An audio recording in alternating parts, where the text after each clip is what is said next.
G'day everyone. That's the EB in pieces. There's the rocker cover and the cooling fan.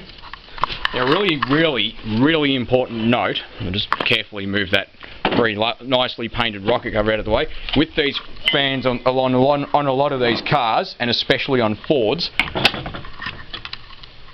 that on the water pump, sorry about the lighting, but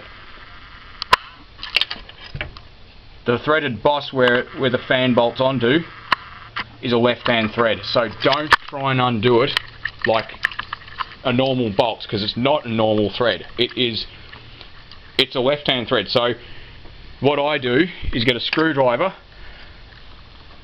The lighting sucks, sorry, but zoom in there. I get a screwdriver, the largest one in my kit, and I lock the pulley using that bolt head against the where's my screwdriver gone? There it is. I'll actually demonstrate it because this a stitch in time can save several. But anyway, if I put that fan back on the ground, and it's just got a hex which you can get into with a shifter, like one of these for example, just a big 300mm shifter. What I do, I'm going to do it on this top side, but what I do is shove and that screwdriver will clear the boss, because there's actually quite a lot of room, but you just shove it there and just lock it like that. Like shove it all the way in, lock it. You won't always get it, but if you put it in there and you hit the end of the shifter with a hammer, it'll just jar it loose. So yeah, but I actually used that one there because it was out of the way. So that's top tip number one with working on a Ford. The inlet manifold, you don't have to undo all the crap. Just undo all the bolts, just leave it to the side like that. So yes, it's undone, but and the same with the thermostat housing, you can get away with it, but that I will actually, I'm not sure yet, but anyway, you can just piss it off to the side. So quick plastic ties around the camshaft drive gear to hold the chain's position relative to the camshaft and crankshaft assemblies, so that you don't have to retime it, because otherwise you have to pull all that crap off, and yeah, fake that. So pull the tensioner out of there.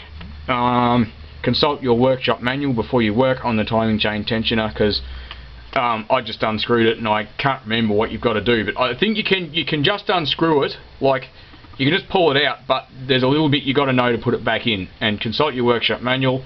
I will take you through it as well.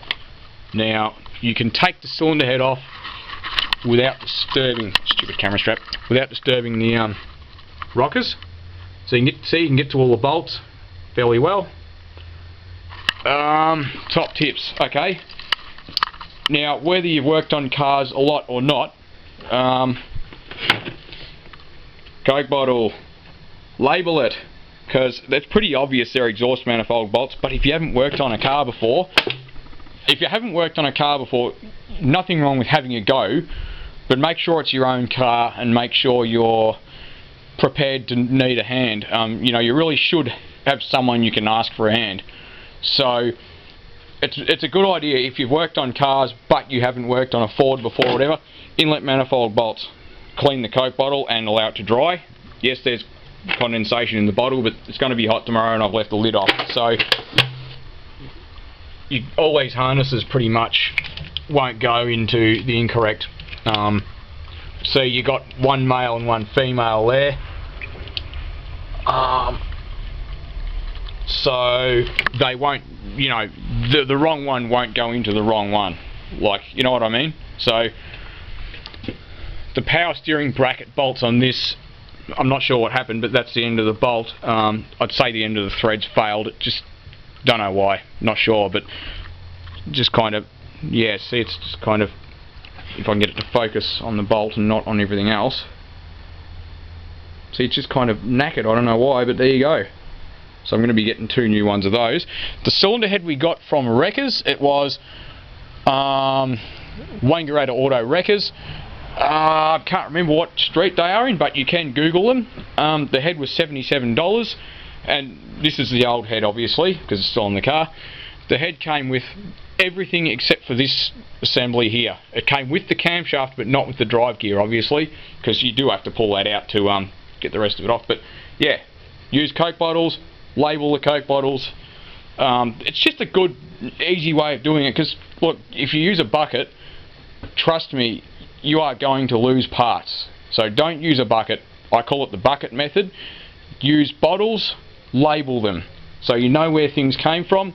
Even if it's only 2 bolts, you know, use your big bottle, you can find it easy enough. Now you might be wondering why the inside of this motor is so bloody clean. Yes, the oil's a little bit dark, but that's normal. And the inside of the rocker cover, we might be wondering why it's so bloody clean. Now, apart from the overspray, it's so clean because this car's been on LPG or propane, so it's just not on it now, obviously, but propane is actually a damn good fuel for keeping the engine clean, because that's another reason why all these hydraulic lifters are quiet. If you do need to replace these lifters, you won't be able to see it in this, but there is a shim up in the top there, so don't lose the shims. And the shims are all different, and what you're supposed to do is use a lifter collapsing tool to collapse the hydraulic lifter down, because they've got a spring in them. So, but look, if you know, you don't need to worry really about it unless you're going to regrind the valves, for example. So get your second-hand head if you're going to use a second-hand one.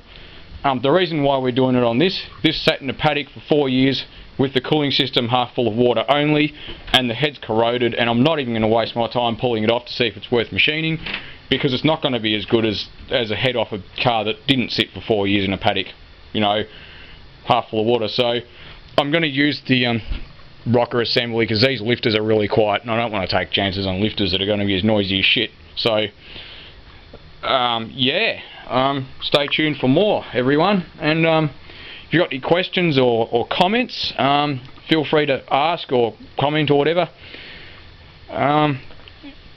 Yeah, I definitely get your head machined. If whatever head you're putting back on it, don't just stick it on, machine it, because a stitch-in time saves more than 9. It's about, I reckon, about 18. So machine it. You can use Hylamar. If you've never heard of Hylamar, I suggest you Google it. It comes in a spray can, and it's not a bad coating for a head gasket, although they do come with a coating, and head gasket manufacturers, including ACL, Permatech, and the one I can never remember the name of, they recommend you not to use that. Any kind of, you know, I guess you'd call it a topical head gasket treatment, for want of the correct term. Yeah, what else can I say about it? Stay tuned for the removal of the cylinder head.